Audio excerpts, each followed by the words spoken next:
நீங்கள் பார்த்துக் கொண்டிருப்பது நியூஸ் 21 செய்திகள். தமிழ்நாடு செய்திகளை உடனுக்குடன் தெரிந்து கொள்ள நியூஸ் 21 செய்திகளை பாருங்கள்.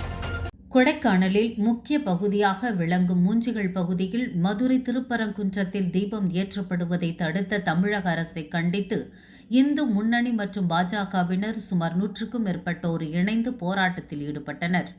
திண்டுக்கல் மாவட்டம் கொடைக்கானலில் முக்கிய நகர் மூஞ்சிக்கல் பகுதியில் மதுரை திருப்பரங்குன்றம் தீபம் ஏற்ற அனுமதி அளிக்காத தமிழக அரசை கண்டித்து கொடைக்கானல் இந்து முன்னணியினர் மற்றும் பாஜகவினர் இணைந்து சுமார் 100க்கும் மேற்பட்டோர்கள் இந்து முன்னணி கொடியை கையில் ஏந்தி போராட்டத்தில் ஈடுபட்டனர்.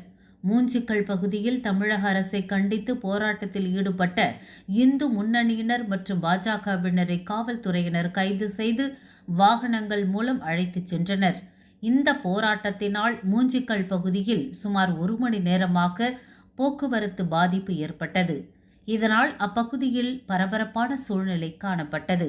நியூஸ் 21 செய்திகளுக்காக தலைமை செய்தியாளர் கூல் சுரேஷ்.